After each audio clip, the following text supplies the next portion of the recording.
A Gênese segundo o Espiritismo, capítulo 7, Esboço geológico da Terra. Temas abordados: períodos geológicos, estado primitivo do globo, período primário, período de transição, período secundário, período terciário, período diluviano, período pós-diluviano ou atual, nascimento do homem. Períodos geológicos. 1. A Terra conserva em si os traços evidentes da sua formação. Acompanham-se as fases com precisão matemática nos diferentes terrenos que constituem o arcabouço. O conjunto desses estudos forma a ciência chamada geologia, ciência nascida neste século XIX e que projetou luz sobre a tão controvertida questão da origem do globo terreno e da dos seres vivos que o habitam. Neste ponto, não há simples hipótese ao resultado rigoroso da observação dos fatos e, diante dos fatos, nenhuma dúvida se justifica. A história da formação da Terra está escrita nas camadas geológicas, de maneira bem mais certa do que nos livros preconcebidos, porque é a própria natureza que fala, que se põe a nu, e não a imaginação dos homens a criar sistemas.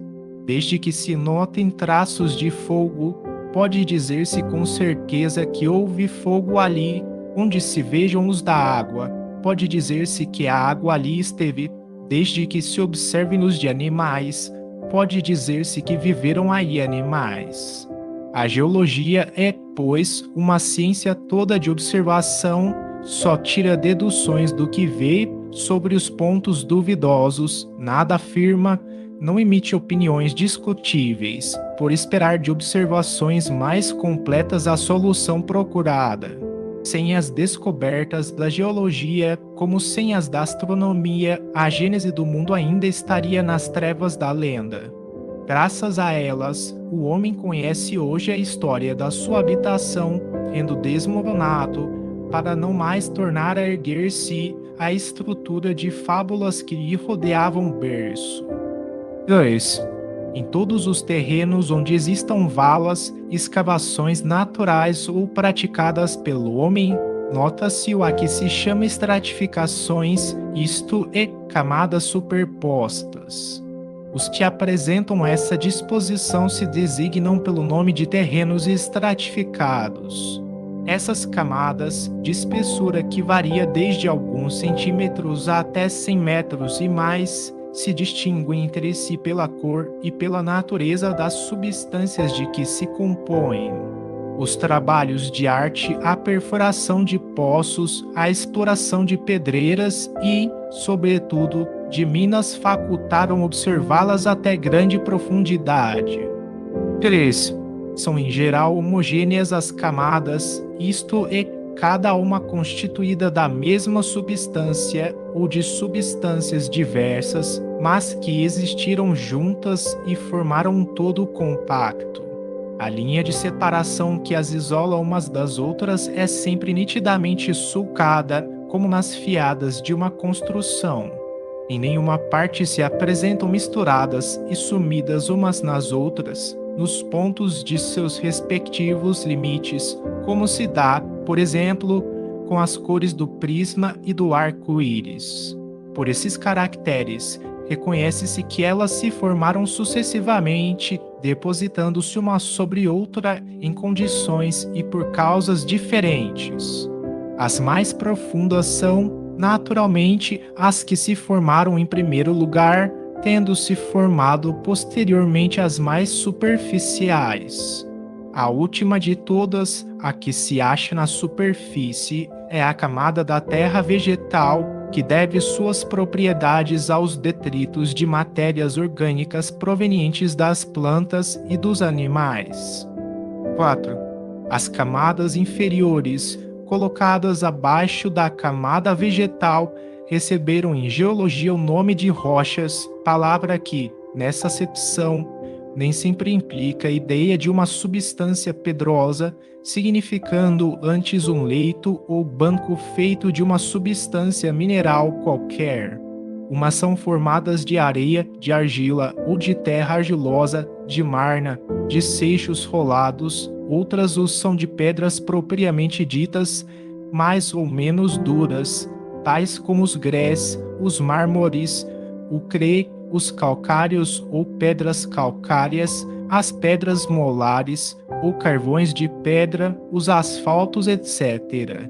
Disse que uma rocha é mais ou menos possante conforme é mais ou menos considerável a sua espessura.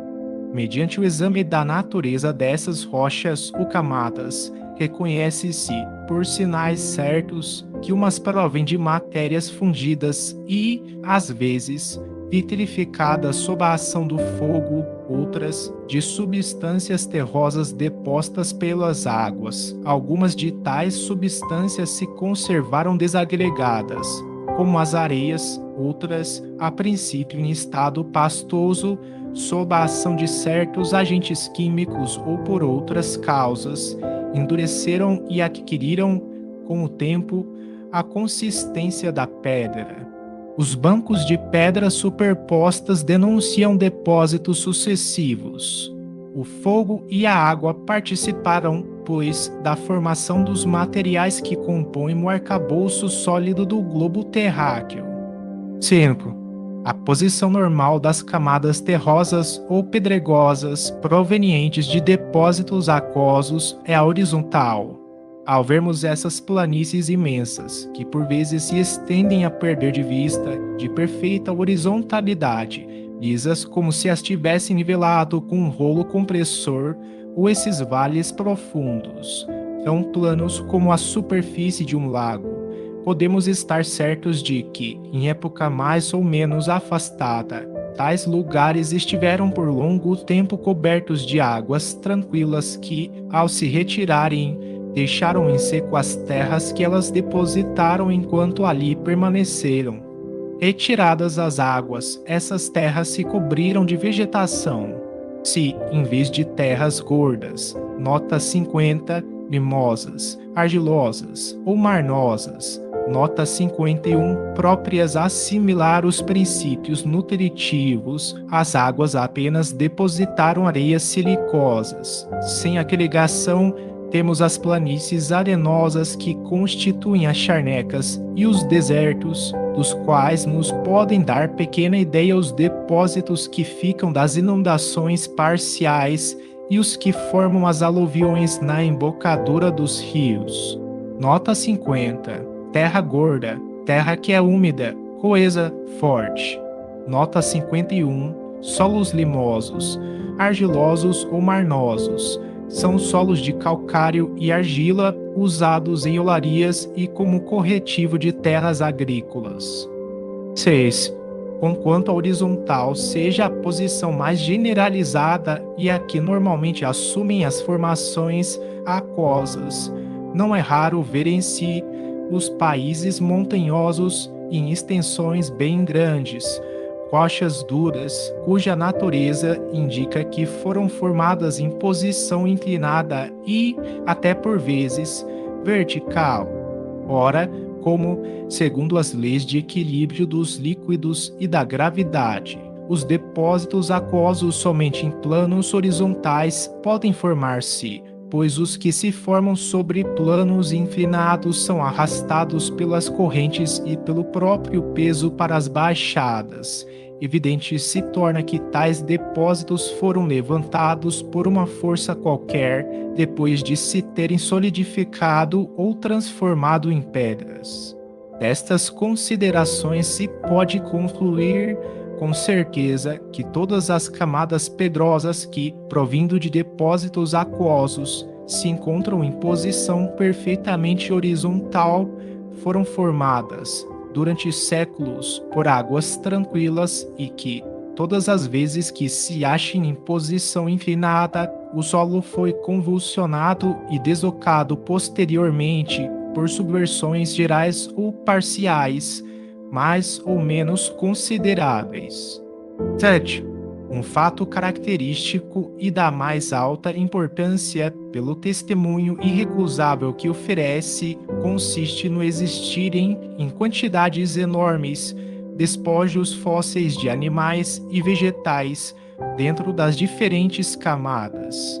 Como esses despojos se encontram até nas mais duras pedras, há de concluir-se que a existência de tais seres é anterior à formação das aludidas pedras. Ora, se levarmos em conta o prodigioso número de séculos que foram necessários para que se lhes produzisse o endurecimento e para que elas alcançassem o estado em que se acham desde tempos imemoriais, chega-se forçosamente à conclusão de que o aparecimento de seres orgânicos na Terra se perde na noite das idades e é muito anterior, por conseguinte, à data que lhes assina a Gênesis. Nota 52 e 53. Nota 52. Allan Kardec. Fóssil, do latim fossilia, fossilis, derivado de fossa e de fodere, cavar, escavar a terra, é uma palavra que em geologia se emprega designando corpos ou despojos de corpos orgânicos de seres que viveram anteriormente às épocas históricas. Por extensão, diz-se igualmente das substâncias minerais que revelam traços da presença de seres organizados, quais as marcas deixadas por vegetais ou animais.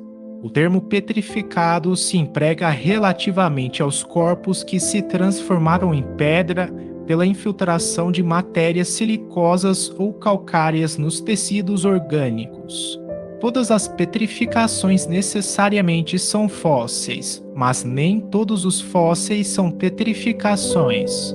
Dos objetos que se revestem de uma camada pedregosa quando mergulhados em certas águas carregadas de substâncias calcárias, como as do regato de Saint-Alyre, perto de Clermont, no Auvergne, França, não são petrificações propriamente ditas, porém simples incrustações.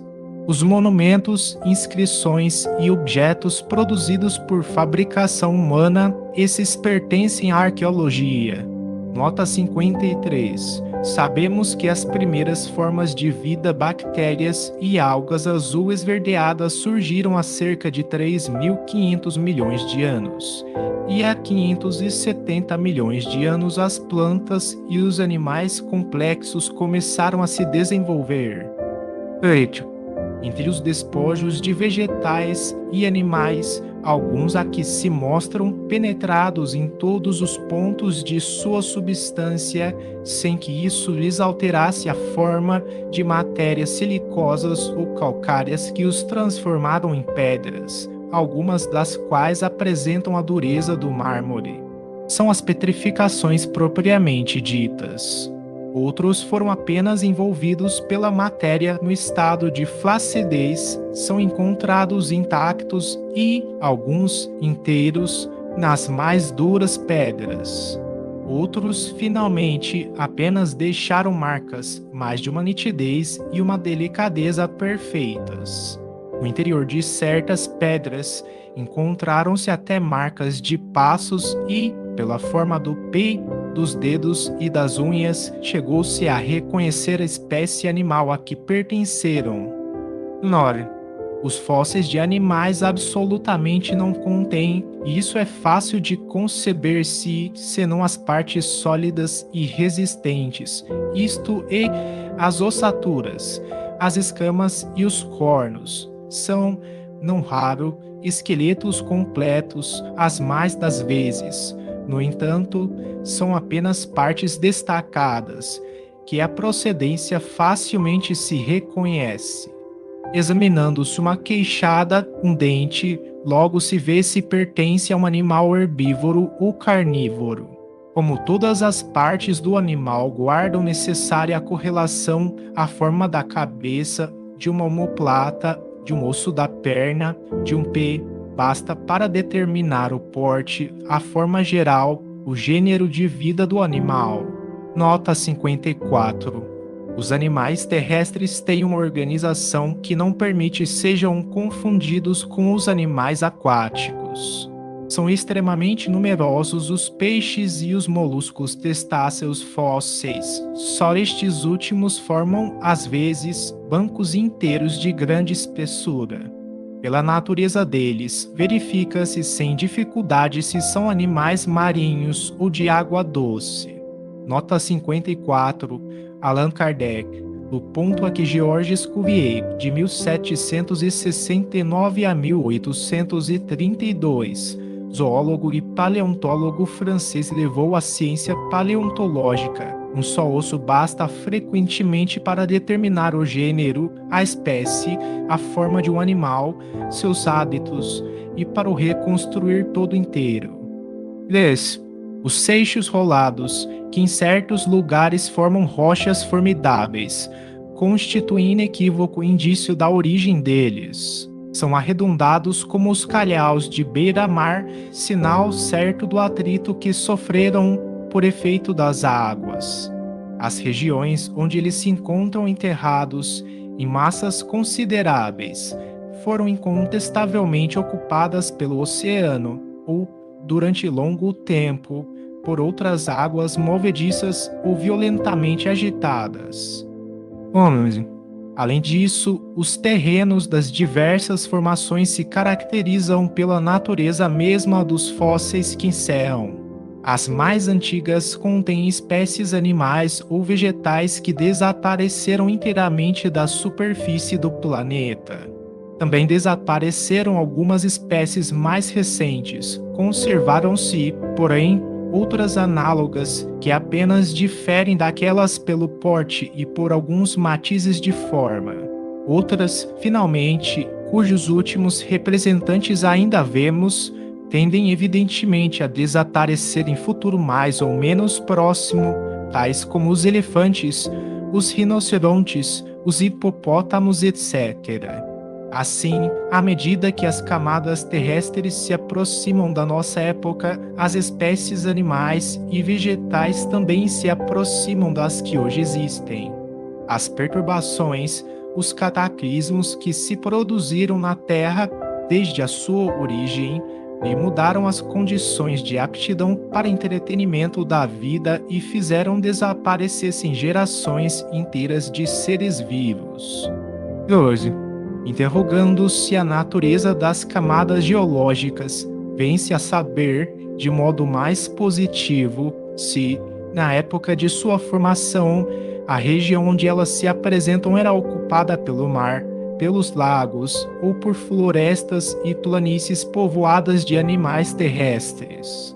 Consequentemente, se, numa mesma região, se encontra uma série de camadas superpostas, contendo alternativamente fósseis marinhos, terrestres e de água doce, muitas vezes repetidas, constitui esse fato prova irrecusável de que essa região foi muitas vezes invadida pelo mar, coberta de lagos e posta a seco.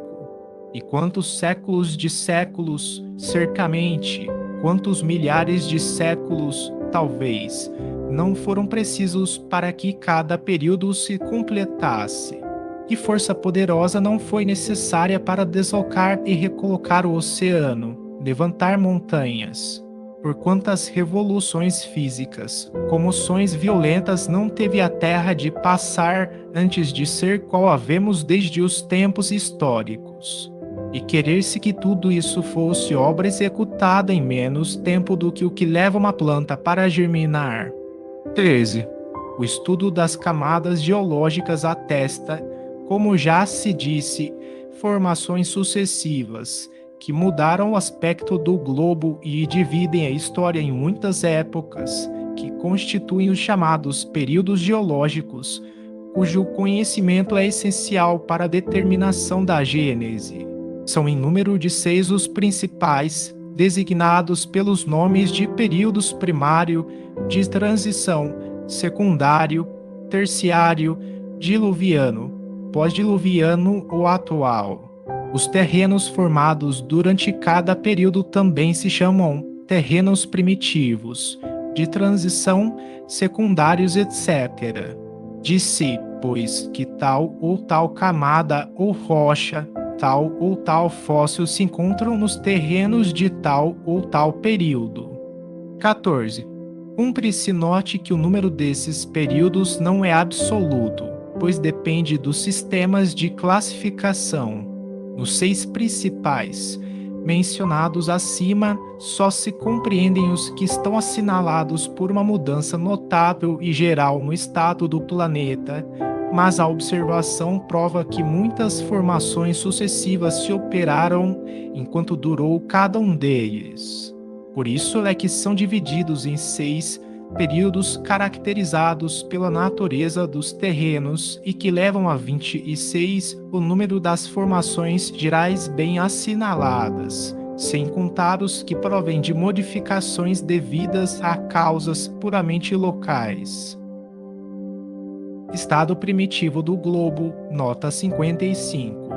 Nota 55. Na escala do tempo geológico moderna, corresponde ao início da Era Pré-Cambriana. 15. O achatamento dos polos e outros fatos concludentes são indícios certos de que o estado da Terra, a sua origem, deve ter sido de fluidez ou de flacidez, estado esse oriundo de se achar a matéria ou liquefeita pela ação do fogo ou diluída pela da água. Costuma-se dizer proverbialmente: não há fumaça sem fogo. Rigorosamente verdadeira, esta sentença constitui uma aplicação do princípio: não há efeito sem causa. Pela mesma razão, pode-se dizer: não há fogo sem um foco. Ora, pelos fatos que se passam sob as nossas vistas, não é apenas fumaça o que se produz na Terra, mas fogo bastante real que é de ter um foco. Vindo esse fogo do interior do planeta e não do alto, o foco ia de estar no interior, e, como o fogo é permanente, o foco também o há de ser. O calor, cujo aumento é progressivo à medida que se penetra no interior da Terra e que, a certa profundidade, chega a uma temperatura altíssima, as fontes térmicas, tanto mais quentes, quanto mais profunda lhes está a nascente, os fogos e as massas de matéria fundida esbraseada que os vulcões vomitam, como por vastos respiradouros, ou pelas fendas que alguns tremores de terra abrem, não deixam dúvidas sobre a existência de um fogo interior. 16. A experiência demonstra que a temperatura se eleva de 1 grau a cada 30 metros de profundidade, donde se segue que, a uma profundidade de 300 metros, o aumento é de 10 graus a 3.000 metros, de 100 graus, temperatura da água a ferver, a 30.000 metros, ou seja, 7 ou 8 léguas, de 1.000 graus a 25 léguas, de mais de 3.300 graus, temperatura a que nenhuma matéria conhecida resiste à fusão. Daí ao centro, ainda um espaço de mais de 1.400 léguas, ou 2.800 léguas em diâmetro, espaço que seria ocupado por matérias fundidas.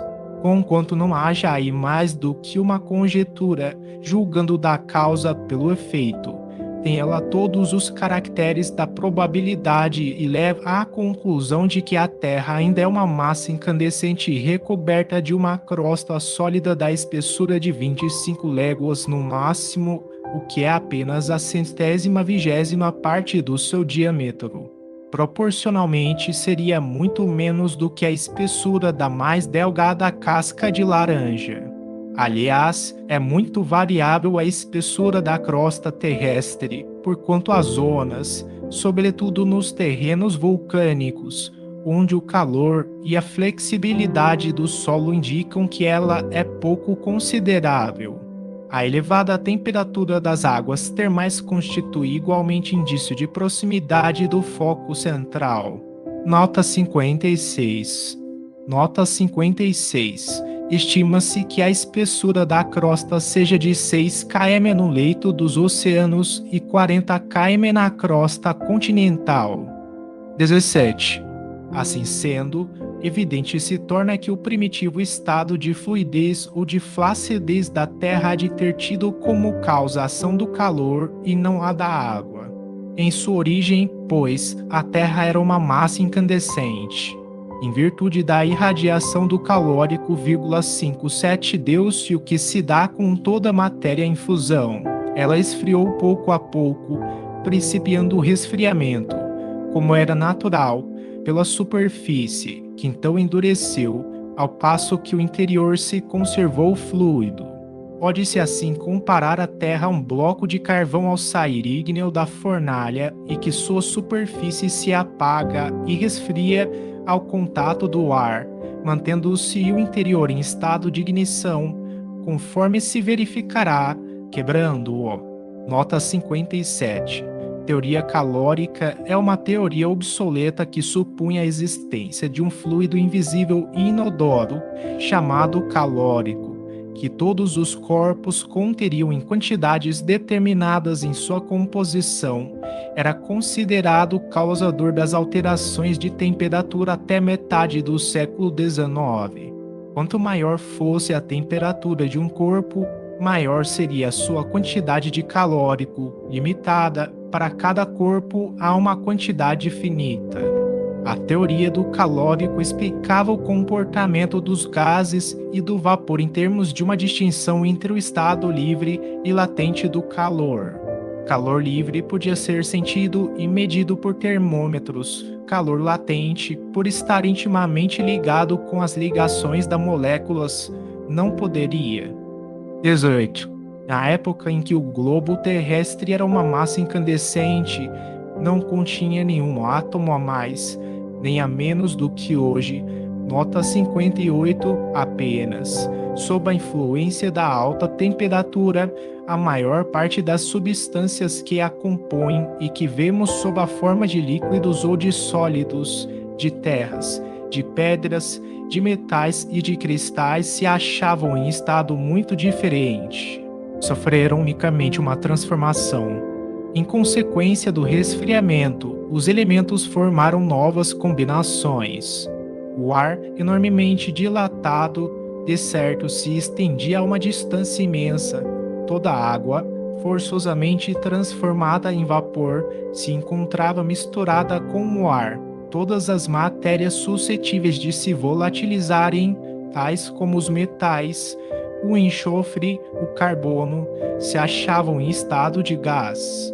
O da atmosfera nada tinha, portanto, de comparável ao que é hoje. A densidade de todos esses vapores lhe dava uma opacidade que nenhum raio de sol podia atravessar.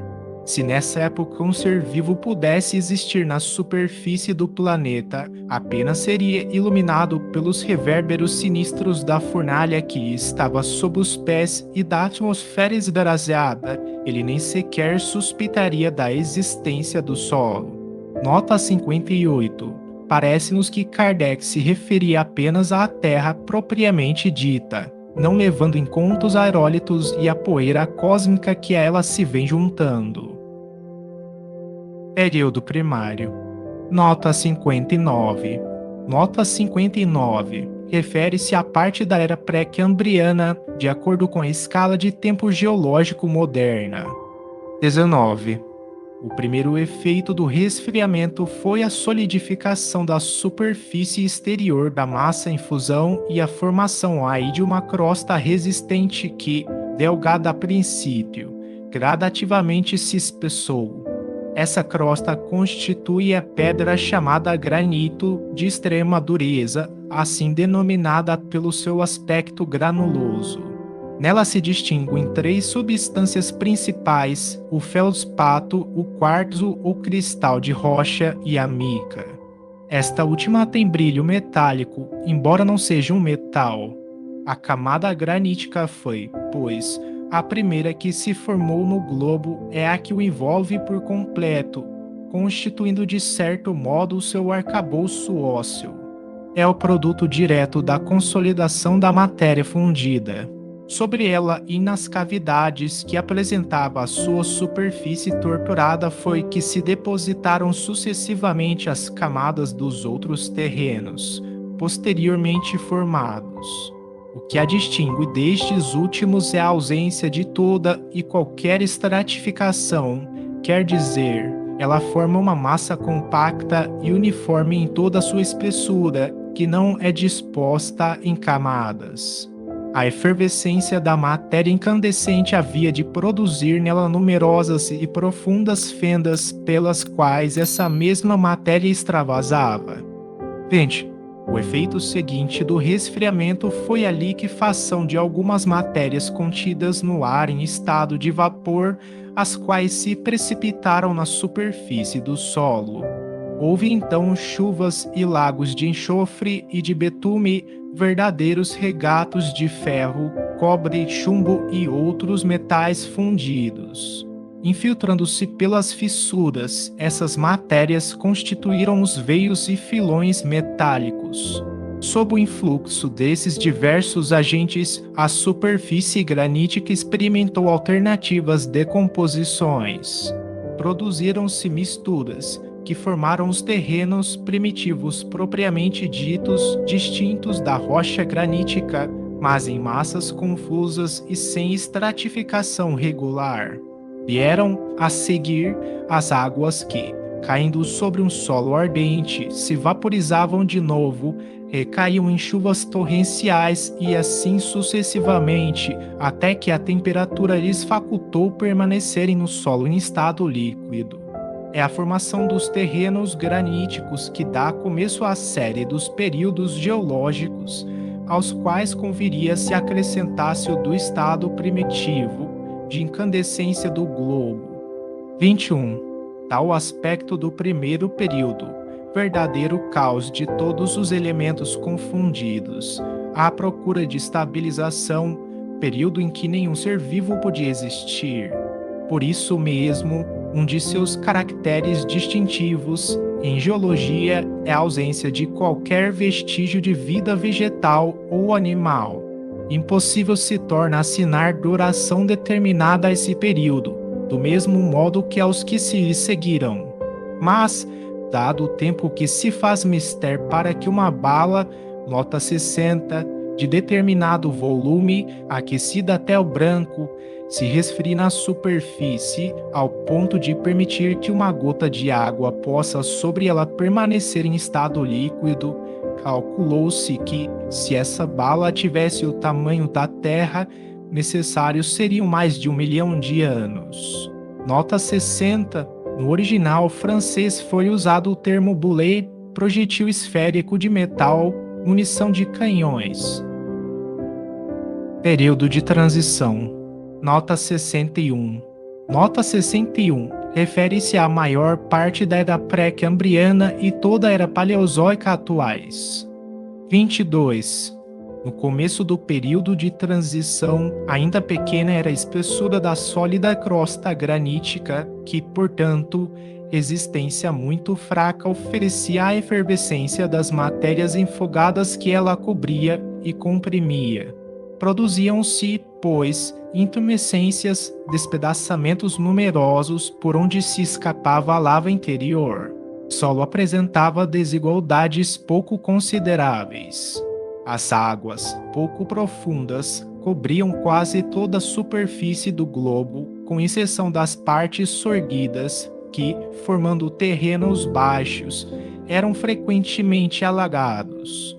O ar gradativamente se purgara das matérias mais pesadas, temporariamente em estado gasoso, as quais, condensando-se por efeito do resfriamento, se haviam precipitado na superfície do solo, sendo depois arrastadas e dissolvidas pelas águas. Quando se fala de resfriamento naquela época, deve-se entender essa palavra em sentido relativo, isto é, em relação ao estado primitivo, porquanto a temperatura ainda havia de ser ardente. Os espessos vapores aquosos que se elevavam de todos os lados da imensa superfície líquida recaíam em chuvas copiosas e quentes, que obscureciam o ar. Entretanto, os raios do sol começavam a aparecer através dessa atmosfera brumosa. Uma das últimas substâncias de que o ar teve de expurgar-se, por ser gasoso o seu estado natural, foi o ácido carbônico, então um dos seus componentes. 23. Por essa época, entraram a formar-se as camadas de terrenos de sedimento, depositadas pelas águas carregadas de limo e de matérias diversas apropriadas à vida orgânica. Surgem aí os primeiros seres vivos do reino vegetal e do reino animal. Eles se encontram vestígios, a princípio em número reduzido, porém, depois, cada vez mais frequentes, à medida que se vai passando as camadas mais elevadas dessa formação. É digno de nota que por toda parte a vida se manifesta, logo que são propícias as condições, nascendo cada espécie desde que se realizam as condições próprias à sua existência. 24. Os primeiros seres orgânicos que apareceram na Terra foram os vegetais de organização menos complicada, designados em botânica sob os nomes de criptógamos, acotiledôneos, monocotiledôneos, isto é, líquens, cogumelos, musgos, fetos e plantas herbáceas. Nota 62. Absolutamente ainda se não vêem árvores de tronco lenhoso, mas apenas as do gênero palmeira, cuja haste esponjosa é análoga à das ervas. Nota 62. Atualmente se sabe que os primeiros seres vivos eram unicelulares, bactérias muito primitivas e desprovidas de núcleos. Os animais desse período, que apareceram em seguida aos primeiros vegetais, eram exclusivamente marinhos, primeiramente poliperos, adiários. Nota 63. Zoófitos, animais cuja organização simples e, por assim dizer, rudimentar se aproxima, no máximo grau, da dos vegetais. Mais tarde, aparecem crustáceos e peixes de espécies que já não existem. Nota 63. Classe de animais invertebrados, cujos órgãos estão dispostos simetricamente em torno de um eixo, e secunodermos e pólipos. 25. Sob o império do calor e da umidade em virtude do excesso de ácido carbônico espalhado no ar, gás impróprio à respiração dos animais terrestres, mas necessário às plantas, os terrenos expostos se cobriram rapidamente de uma vegetação pujante, ao mesmo tempo que as plantas aquáticas se multiplicavam no seio dos pântanos. Plantas que, nos dias atuais, são simples ervas de alguns centímetros, atingiam altura e grossura prodigiosas. Assim é que havia florestas de fetos arborescentes de 8 a 10 metros de altura e de proporcional grossura. Decupódios marroio, gênero de musgo, do mesmo porte, cavalinhas, nota 64, de 4 a 5 metros, que a altura não passa hoje de 1 metro, e uma infinidade de espécies que não mais existem. Pelos fins do período, começam a aparecer algumas árvores do gênero conífero ou pinheiros. Nota 64, Allan Kardec, planta dos pauís, vulgarmente chamada cavalinha ou cauda de cavalo. 26. Em consequência do deslocamento das águas, os terrenos que produziam essas massas de vegetais foram submergidos, cobertos de novos sedimentos terrosos, enquanto os que se achavam imersos se adornavam a seu turno, de vegetação semelhante. Houve assim muitas gerações de vegetais alternativamente aniquiladas e renovadas. O mesmo não se deu com os animais que, sendo todos aquáticos, não estavam sujeitos a essas alternativas. Acumulados durante longa série de séculos, esses destroços formaram camadas de grande espessura. Sob a ação do calor, da umidade, da pressão exercida pelos posteriores depósitos terrosos e, sem dúvida, de diversos agentes químicos, dos gases, dos ácidos e dos sais produzidos pela combinação dos elementos primitivos. Aquelas matérias vegetais sofreram uma fermentação que as converteu em hulha ou carvão de pedra. As minas de hulha são, pois, produto direto da decomposição dos acervos de vegetais acumulados durante o período de transição. É por isso que são encontrados em quase todas as regiões. Nota 65. Nota 65. Allan Kardec. A turfa se formou da mesma maneira pela decomposição dos amontoados de vegetais em terrenos pantanosos, mas com a diferença de que, sendo de formação muito mais recente e sem dúvida noutras condições, ela não teve tempo de se carbonizar. 27.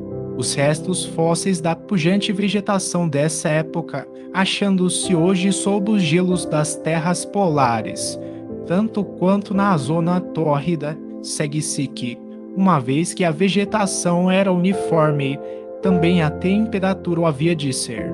Os polos, portanto, não se achavam cobertos de gelo como agora. É que, então, a Terra tirava de si mesmo o calor do fogo central que aquecia de igual modo toda a camada sólida, ainda pouco espessa. Esse calor era superior de muito ao que podia provir dos raios solares, enfraquecidos, ademais, pela densidade da atmosfera.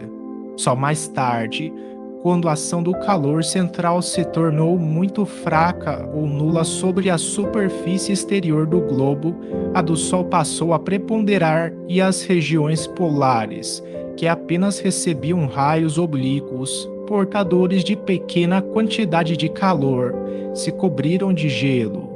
Compreende-se que na época de que falamos e ainda há muito tempo depois, o gelo era desconhecido na Terra.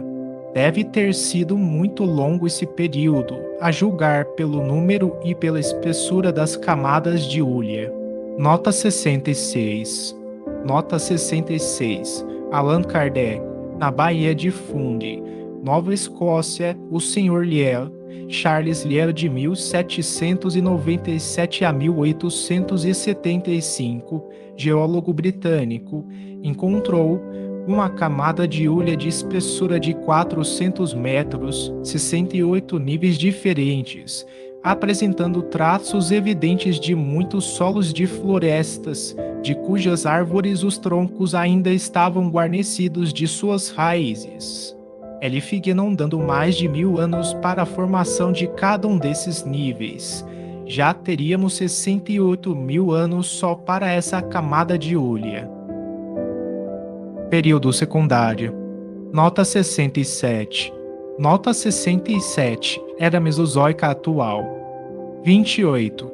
Com o período de transição desaparecem a vegetação colossal e os animais que caracterizavam a época, ou porque as condições atmosféricas já não fossem as mesmas, ou porque uma série de cataclismos haja aniquilado tudo o que tinha vida na Terra. É provável que as duas causas tenham contribuído para essa mudança, por isso que, de um lado, o estudo dos terrenos que assinalam o fim desse período comprova a ocorrência de grandes subversões oriundas de levantamentos e erupções que derramaram sobre o solo grandes quantidades de lavas, e, de outro lado, porque grandes mudanças se operaram nos três, nota 68, reinos. Nota 68. Consultar nota 31. 29. O período secundário se caracteriza, sob o aspecto mineral, por numerosas e fortes camadas que atestam uma formação lenta no seio das águas e marcam diferentes épocas bem caracterizadas. A vegetação é menos rápida e menos colossal que no período precedente, sem dúvida em virtude da diminuição do calor e da umidade e de modificações sobrevindas aos elementos constitutivos da atmosfera. As plantas herbáceas e polpudas juntam-se às de caule lenhoso e as primeiras árvores propriamente ditas. 30. Ainda são aquáticos os animais ou Quando nada anfíbios, a vida vegetal progride pouco na terra seca. Desenvolve-se no seio dos mares uma prodigiosa quantidade de animais de conchas devido à formação das matérias calcárias. Nascem novos peixes de organização mais aperfeiçoada do que no período anterior. Aparecem os primeiros cetáceos. Os mais característicos animais dessa época são os répteis monstruosos, entre os quais se notam o ictiosauro, espécie de peixe-lagarto que chegava a ter 10 metros de comprimento, com mandíbulas prodigiosamente alongadas, armadas de 180 dentes. Sua forma geral lembra um pouco a do crocodilo, mas sem couraça escamosa. Seus olhos tinham o volume da cabeça de um homem, possuía barbatanas como a baleia e, como esta, expelia água por aberturas próprias para isso. O plesiosauro, outro réptil marinho, tão grande quanto o ictiosauro, tinha pescoço excessivamente longo, que se dobrava como o do cisne e lhe dava a aparência de enorme serpente ligada a um corpo de tartaruga. Tinha a cabeça do lagarto e os dentes do crocodilo. Sua pele devia ser lisa, qual a do ictiosauro, porquanto não se lhe descobriu nenhum vestígio de escamas ou de concha. Nota 69. O teleossauro, que mais se aproxima dos crocodilos atuais, parecendo estes um seu diminutivo. Como os últimos, tinha uma couraça escamosa e vivia, ao mesmo tempo, na água e em terra. Seu talhe era de cerca de 10 metros, dos quais 3 ou 4 só para a cabeça. A boca tinha de abertura 2 metros. Nota 69. Allan Kardec. O primeiro fóssil deste animal foi descoberto na Inglaterra em 1823. Depois, encontraram-se outros na França e na Alemanha. O megalossauro, grande lagarto, espécie de crocodilo, de 14 a 15 metros de comprimento. Essencialmente carnívoro, nutria-se de répteis, de pequenos crocodilos e de tartarugas. Sua formidável mandíbula era armada de dentes em forma de lâmina de podadeira, de gume duplo, recurvados para trás, de tal jeito que, uma vez enterrados na presa, impossível se tornaria esta desprender-se. O iguanodonte, o maior dos lagartos que já apareceram na Terra, tinha de 20 a 25 metros da cabeça à extremidade da cauda e sobre o focinho um chifre ósseo, semelhante ao do iguano da atualidade, do qual parece que não diferia senão pelo tamanho. O último tem apenas 1 metro de comprimento. A forma dos dentes prova que ele era herbívoro e a dos pés que era animal terrestre. Nota 70. O pterodátilo, animal estranho, do tamanho de um cisne, participando simultaneamente do réptil pelo corpo, do pássaro pela cabeça e do morcego pela membrana carnuda que irreligava os dedos prodigiosamente longos. Essa membrana lhe servia de paraquedas quando se precipitava sobre a presa do alto de uma árvore ou de um rochedo. Não possuía bico córneo, como os pássaros, mas os ossos das mandíbulas, do comprimento da metade do corpo e guarnecidos de dentes, terminavam em ponta como um bico. 31.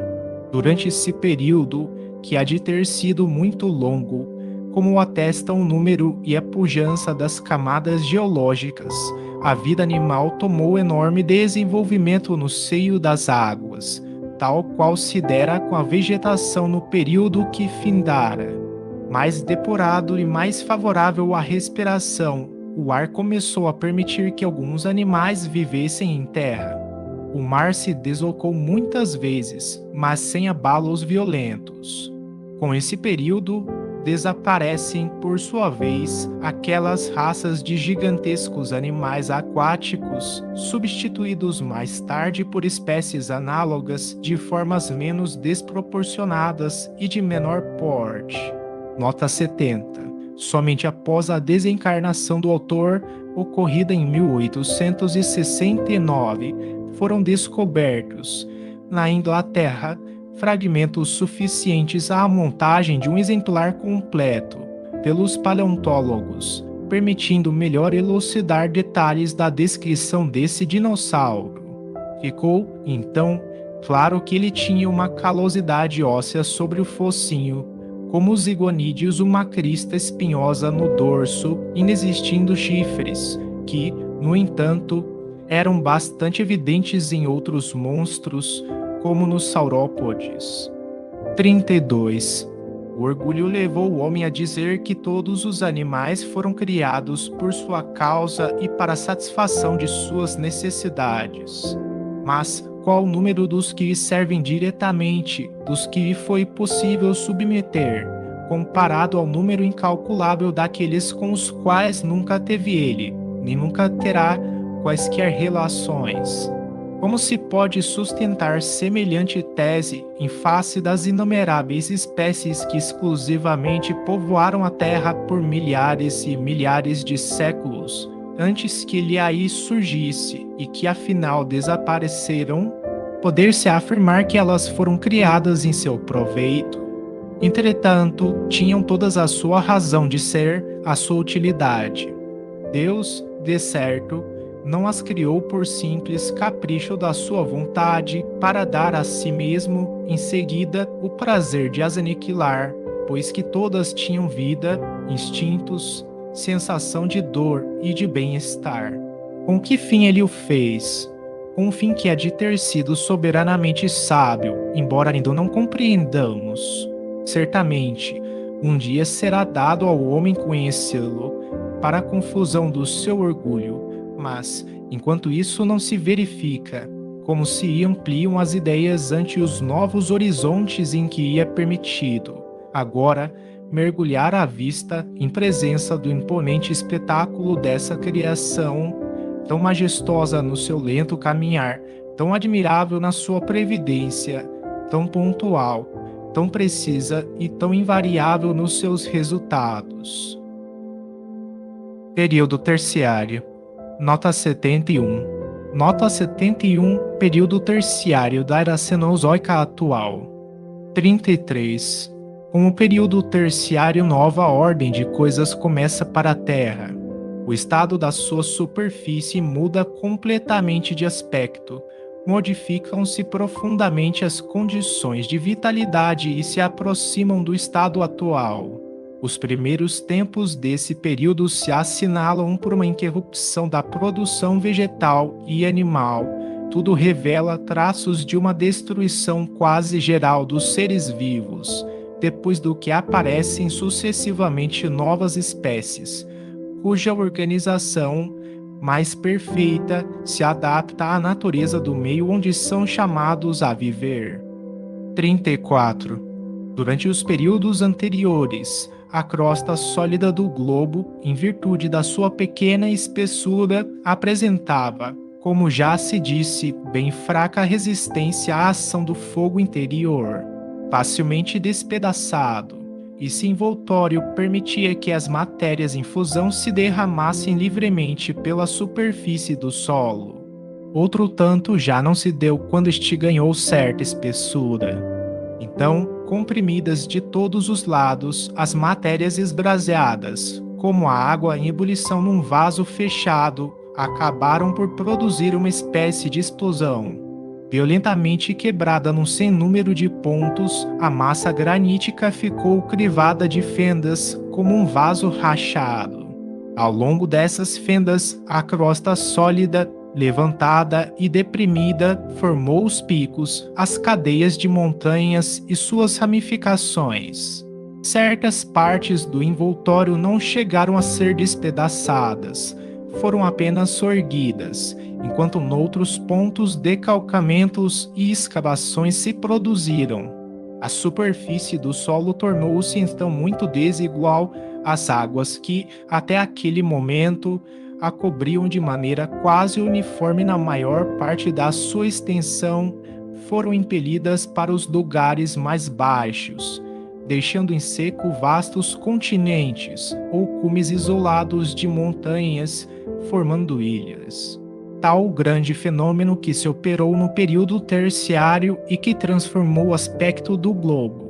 Ele não se produziu instantânea, nem simultaneamente em todos os pontos, mas sucessivamente em épocas mais ou menos distanciadas. 35. Uma das primeiras consequências desses levantamentos foi, como já ficou dito, a inclinação das camadas de sedimento, primitivamente horizontais e assim conservadas onde quer que o solo não sofreu subversões. Foi, portanto, nos flancos e nas proximidades das montanhas que essas inclinações mais se pronunciaram. 36. Nas regiões onde as camadas de sedimento conservaram a horizontalidade, para se chegar às de formação primária, tem-se que atravessar todas as outras até considerável profundidade, ao cabo da qual se encontra inevitavelmente a rocha granítica. Quando, porém, se ergueram em montanhas, aquelas camadas foram levadas acima do seu nível normal, indo às vezes até a grande altura, de tal sorte que, feito um corte vertical no flanco da montanha, elas se mostram em toda a sua espessura e superpostas como as fiadas de uma construção. É assim que a grandes elevações se encontram enormes bancos de conchas primitivamente formados no fundo dos mares. Está hoje perfeitamente comprovado que em nenhuma época o mar ha podido alcançar semelhantes alturas, visto que para tanto não bastariam todas as águas existentes na terra, ainda mesmo que fossem em quantidade 100 vezes maior. Ter-se-ia, pois, disso porque a quantidade de água diminuiu e, então, caberia perguntar o que fora feito da porção que desapareceu. Os levantamentos, fato hoje incontestável, explicam de maneira lógica e rigorosa os depósitos marinhos que se encontram em certas montanhas. Nota 72. Nota 72. Allan Kardec. Camadas de calcário conchífero foram encontradas nos Andes, América do Sul, a 5.000 metros acima do nível do oceano. 37. Dos lugares onde o levantamento da rocha primitiva produziu completa rasgadura do solo, quer pela rapidez do fenômeno, quer pela forma, altura e volume da massa levantada, o granito foi posto a nu, qual um dente que rompeu da gengiva. Levantadas, quebradas e arrumadas, as camadas que o revestiam ficaram a descoberto.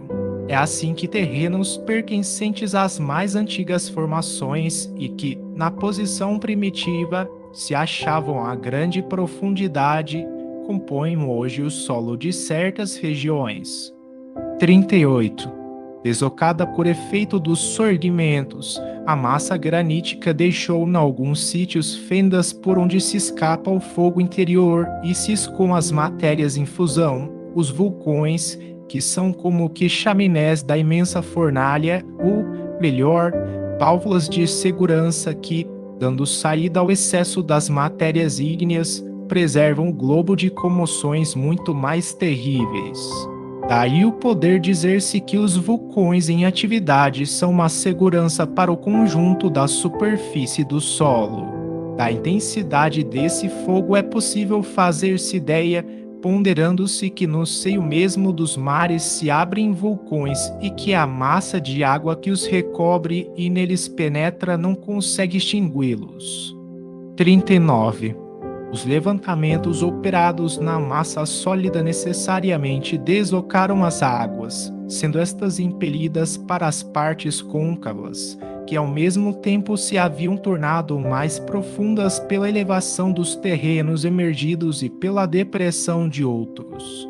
Mas esses terrenos tornados baixos, levantados por sua vez ora num ponto, ora noutro, expulsaram as águas, que refluíram para outros lugares e assim por diante, até que houvessem podido tomar um leito mais estável. Os sucessivos deslocamentos dessa massa líquida forçosamente trabalharam e torturaram a superfície do solo. As águas, escoando-se, arrastaram consigo uma parte dos terrenos de formações anteriores, postos a descoberto pelos levantamentos, desnudaram algumas montanhas que eles cobriam e lhes deixaram à mostra a base granítica ou calcária. Profundos vales foram cavados, enquanto outros eram aterrados. Há, pois, montanhas diretamente formadas pelo fogo central, principalmente as graníticas, outras devidas à ação das águas que, arrastando as terras móveis e as matérias solúveis, cavaram vales em torno de uma base resistente, calcária ou de outra natureza. As matérias carreadas pelas correntes de água formaram as camadas do período terciário, que facilmente se distinguem das dos precedentes, menos pela composição, que é quase a mesma, do que pela disposição. As camadas dos períodos primário, de transição e secundário, formadas sobre uma superfície pouco acidentada, são mais ou menos uniformes na Terra toda as do período terciário, formadas, em vez disso, sobre base muito desigual e pela ação carreadora das águas, apresentam um caráter mais local. Por toda parte, fazendo-se escavações de certa profundidade, encontram-se todas as camadas anteriores, na ordem em que se formaram, ao passo que não se encontra por toda parte o terreno terciário, nem todas as suas camadas. 40. Durante os reviramentos do solo ocorridos no princípio deste período, a vida orgânica, como é fácil de conceber-se, teve que ficar estacionária por algum tempo, o que se reconhece examinando terrenos baldos de fósseis. Desde, porém, que sobreveio um estado mais calmo, reapareceram os vegetais e os animais. Estando mudadas as condições de vitalidade, mais depurada a atmosfera, formaram-se novas espécies com organização mais perfeita. As plantas, sob o ponto de vista da estrutura, diferem pouco das de hoje. 41. No correr dos dois períodos precedentes, eram pouco extensos os terrenos que as águas não cobriam, eram, ainda assim, pantanosos e com frequência ficavam submersos. Essa razão porque só havia animais aquáticos ou anfíbios. Período terciário, em o qual vários continentes se formaram, caracterizou-se pelo aparecimento dos animais terrestres. Nota 73. Nota 73. No período secundário, que corresponde à era mesozoica, ocorre o desenvolvimento e expansão dos dinossauros. Nesta mesma era os continentes já estavam formados. No final da era mesozoica, há 65 milhões de anos, ocorre a extinção dos dinossauros. Assim como o período de transição assistiu ao nascimento de uma vegetação colossal, o período secundário ao de répteis monstruosos, também o terciário presenciou de gigantescos mamíferos, quais o elefante, o rinoceronte, o hipopótamo, o paleotério, o megatério, o dinotério, o mastodonte, o mamute, etc. Estes dois últimos, variedades do elefante, tinham de 5 a 6 metros de altura e suas defesas chegavam a 4 metros de comprimento. Também assistiu esse período ao nascimento dos pássaros, bem como a maioria das espécies animais que ainda hoje existem. Nota 74.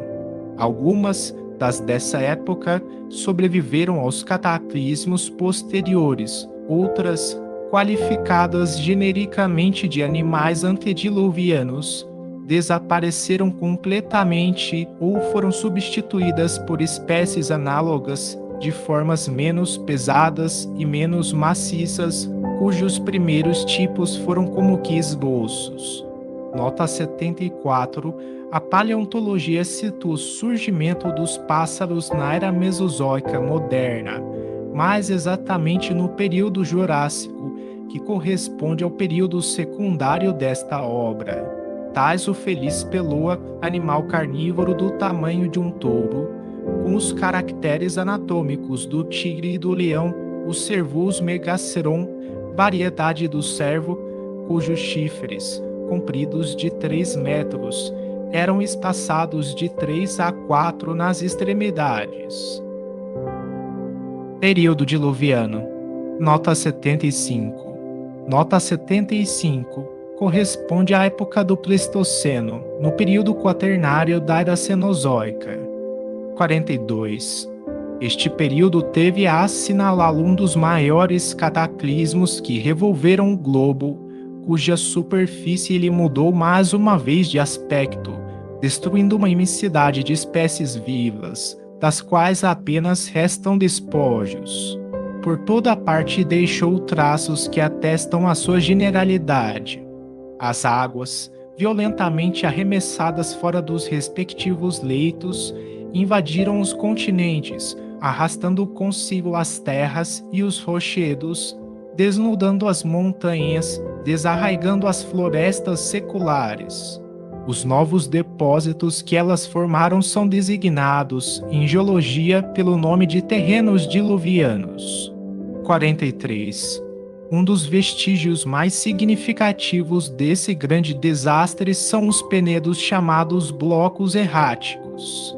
Dá-se essa denominação a rochedos de granito que se encontram isolados nas planícies, repousando sobre terrenos terciários e no meio de terrenos diluvianos, algumas vezes a muitas centenas de léguas das montanhas donde foram arrancados.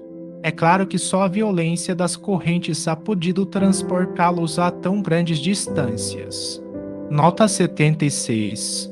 Nota 76. Allan Kardec, um desses blocos, evidentemente provindo, pela sua composição, das montanhas da Noruega, serve de pedestal à estátua de Pedro o Grande em São Petersburgo. 44.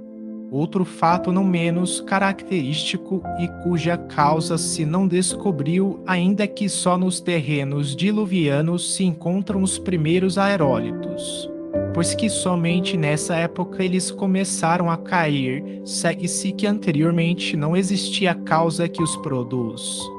45. Foi também por essa época que os polos começaram a cobrir-se de gelo e que se formaram as geleiras das montanhas, o que indica notável mudança na temperatura da Terra, mudança que deve ter sido súbita, porquanto, se houvesse operado gradualmente, os animais, como os elefantes, que hoje só vivem nos climas quentes e que são encontrados em tão grande número no estado fóssil nas terras polares, teriam tido de retirar-se pouco a pouco para as regiões mais temperadas. Tudo denota, ao contrário, que eles provavelmente foram colhidos de surpresa por um grande frio e sitiados pelos gelos. Nota 77. 46. Esse foi, pois, o verdadeiro dilúvio universal. Dividem-se as opiniões relativamente às causas que devam tê-lo produzido. Quaisquer, porém, que elas sejam, o que é certo é que o fato se deu. A suposição mais generalizada é a de que uma brusca mudança sofreu a posição do eixo e dos polos da Terra, daí uma projeção geral das águas sobre a superfície. Se a mudança se houvesse processado lentamente, a retirada das águas teria sido gradual, sem abalos, no passo que tudo indica uma comoção violenta e inopinada.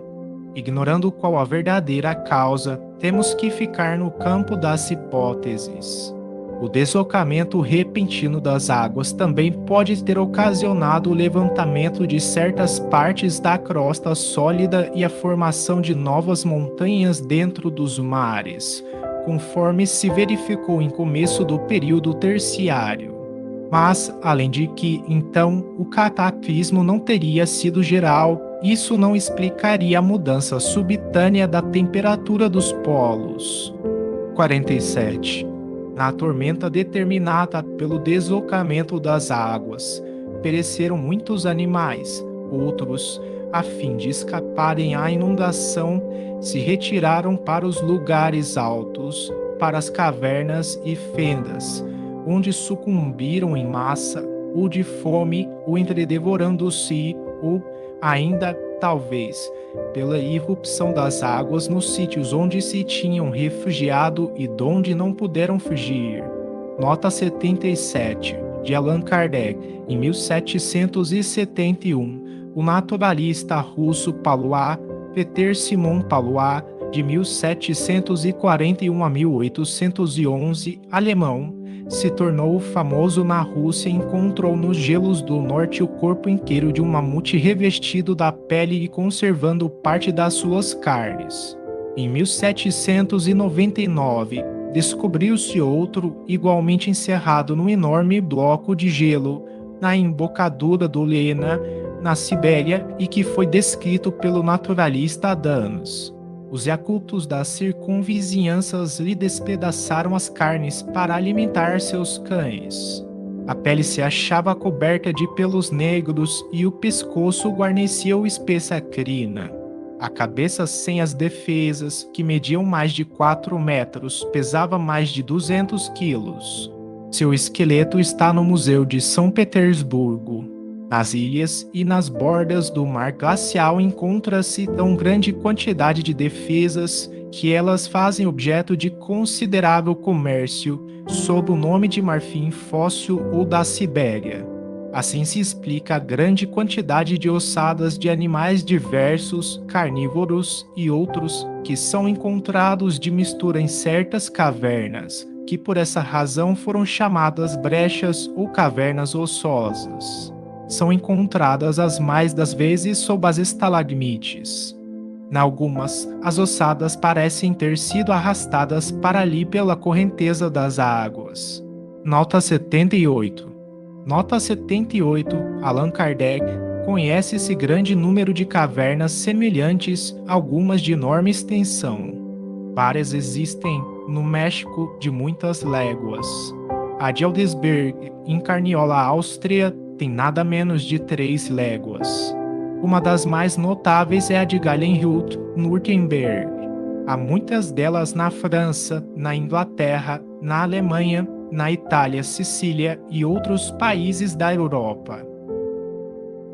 Período pós-diluviano ou atual. Nascimento do homem. Nota 79. Nota 79 corresponde atualmente à época do Holoceno, no período quaternário da Era Cenozoica, época atual. 48.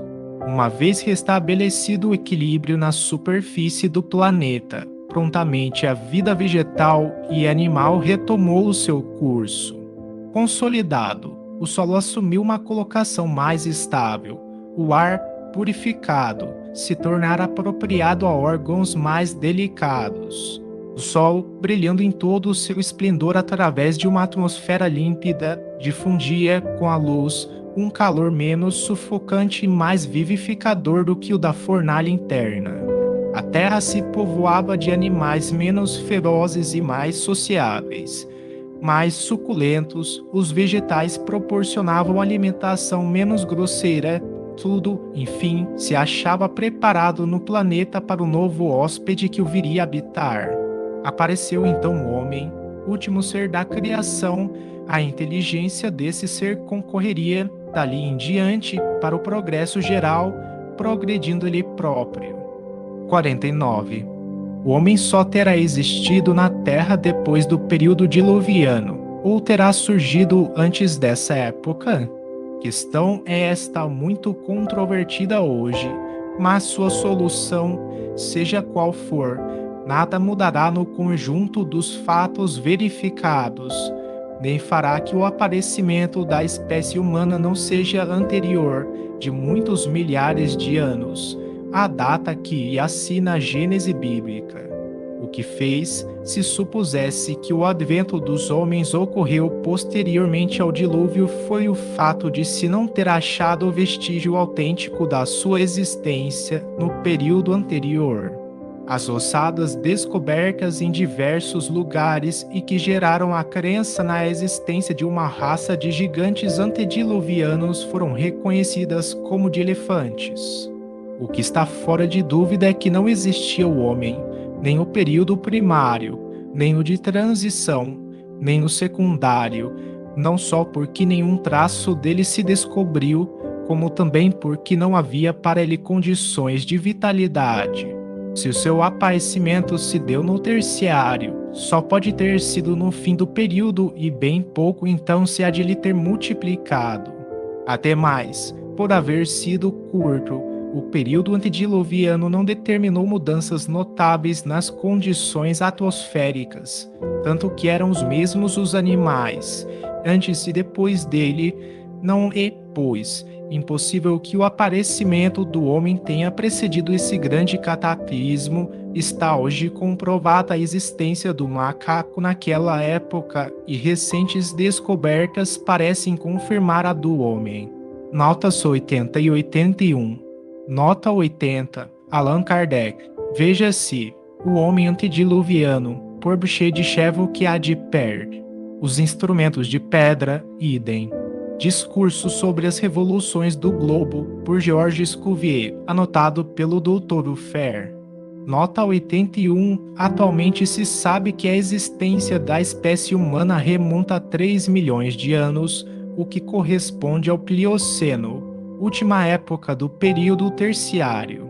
Como quer que seja, tenha o homem aparecido ou não antes do grande dilúvio universal, o que é certo é que o seu papel humanitário somente no período pós-diluviano começou a esboçar-se.